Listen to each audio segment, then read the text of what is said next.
کہ قناعت کا مطلب یہ نہیں کہ انسان محنت کرنا چھوڑ دے، بلکہ اس کا مطلب یہ ہے کہ انسان ضرورت کے مطابق زندگی گزارے، جو اسے ملے اس پر شکر ادا کرے اور مشکل کے وقت صبر کرے۔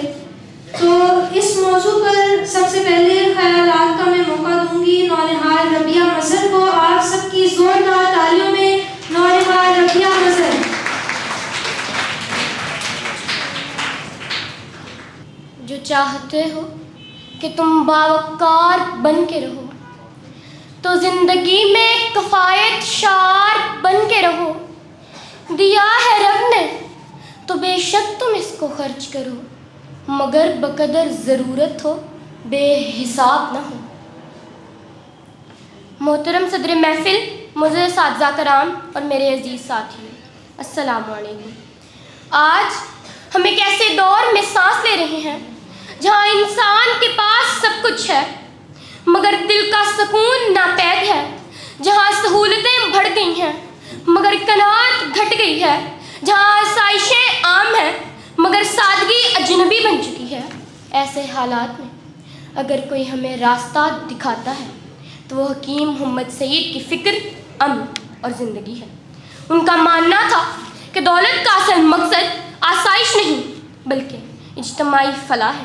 یہی وجہ ہے کہ انہوں نے اپنی کمائی کو تعلیمی اداروں، تحقیقی مراکز اور خدمت انسانیت کے منصوبوں پر صرف کیا، جن میں مدینہ الحکمہ ایک روشن مثال ہے۔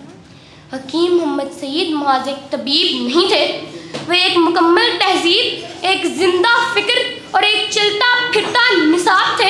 ان کی زندگی کا ہر لمحہ ہمیں یہ سبق دیتا ہے کہ سادگی اختیار کی جائے، قناعت اور کفایت شعاری اپنائی جائے۔ حضرات محترم، حکیم محمد سعید کو دولت، شہرت اور شاہانہ طرز زندگی سب کچھ میسر تھا، مگر انہوں نے جو راستہ اپنایا وہ اعتدال، سادگی اور خدمت کا راستہ تھا۔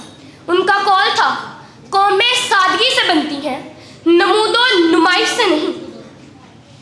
ان کا لباس، غذا اور طرز زندگی اگرچہ سادہ تھی مگر سوچ، قول اور عمل اعلیٰ معیار کے حامل تھے۔ قناعت ان کے لیے کمزوری نہیں بلکہ کردار کی مضبوطی تھی۔ وہ اپنی ضرورتوں کو محدود رکھتے تاکہ دوسروں کی ضرورتیں پوری کی جا سکیں۔ حضرات محترم، حکیم محمد سعید کا ویژن صرف اپنی ذات تک محدود نہیں تھا، وہ قوم کے بچوں کے لیے فکر مند تھے۔ ان کا قول ہے، بچوں کی تربیت ہی قوم کی اصل سرمایہ کاری ہے۔ آج نونہال اسمبلی کے نو منتخب اراکین اسی خواب کی تعبیر ہے، ایک باکردار، باوقار اور باشعور پاکستان کی امید۔ محترم حاضرین، آج ہمارا معاشرہ معاشی دباؤ، اسراف اور غیر ضروری مقابلہ بازی کا شکار ہے۔ ہم ضرورت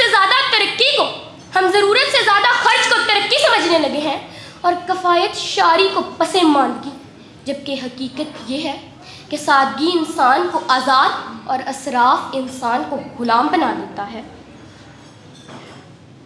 عزیز اراکین نونہال اسمبلی، آج ہم عہد کر رہے ہیں کہ ہم قوم کی نمائندگی کریں گے۔ یاد رکھیے، اصل قیادت وہ نہیں جو اونچی مسند پر بیٹھے بلکہ وہ ہے جو قناعت میں عظمت اور کفایت شعاری میں وقار پیدا کرے۔